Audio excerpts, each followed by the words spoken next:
Hey, right now we have Christine Pelosi, who chairs the California Democratic Party Platform Committee and is now the author of Campaign Boot Camp, Basic Training for Future Leaders.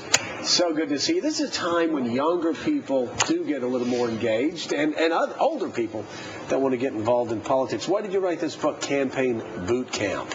Well, I think it's time to build a culture of service in America. And I think a lot of young people are looking at the war, looking at the economy and saying, well, where am I going to make my mark? What's the country going to look like for me? And what I hear over and over again is, well, you're from a political family, so this is in your DNA, but what about the rest of us? So I took my boot camps that I do for candidates and nonprofits, and I put it in a book so that if people want to run, they can read it and get started. What's the first thing you tell people when they decide to get involved? Ask yourself, do you want to do something or do you want to be something? That's the first thing. Really look at your call to service. Are you willing to spend your time, your money, your reputation, your energy, your time with your family on a particular issue? That really has to ground you at the core. Because if you don't want to, there's plenty of ways to get active without running for office. But if you want to run, you got to really decide that over the course of your life, 20, 30 years, you really want to make a difference for people. You've got to believe in something, right, if you're going to be successful. Absolutely. Yeah. Absolutely. You know, it's interesting. Pat Buchanan was on about an hour or two ago. You just sat there looking at him. He was so intense about the things he believed in, whether you're on the right or the left.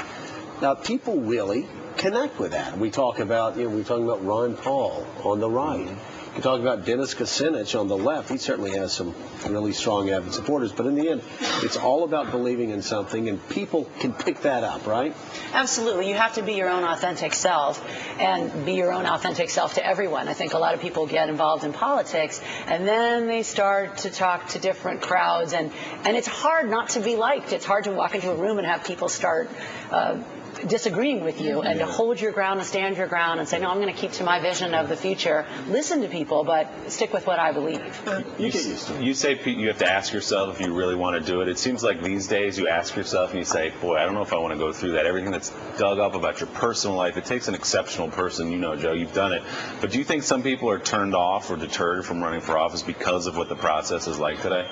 Well, there's an old saying in politics, you can go to church and confess your sins, or go into politics and have your opponents confess them for you. And we certainly all seen that. But in this day and age, I think everything is an open Facebook anyway, so it's not much more privacy that you're losing now as opposed to, say, 20 years ago when the only person being exposed like that was the person running for office. I do think that you have to build the trust with people, and you're going to have your mistakes. We've all made mistakes. The question is, do you care about the future of the voters, or do you care about your problems?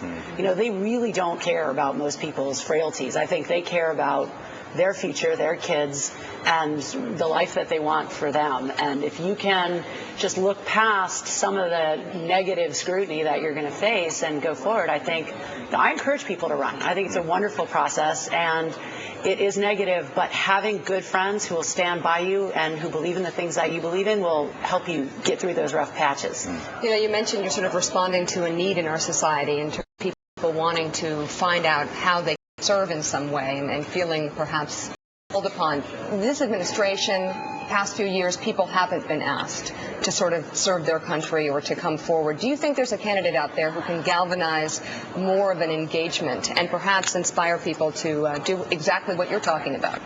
Well, I hope so. I'll be out on the campaign trail in the early states working with the volunteers and see. I think that people want to be asked to serve. A lot of the veterans that I've spoken to and that I work with really appreciate the call to service in their families for military service, and I think we should have a civilian call to service that's just as powerful. As someone who's studied these campaigns, we were talking in the break about Ron Paul's campaign, someone like that raising all this money that he didn't even ask for, a fundraiser he didn't even run, and incredible internet support.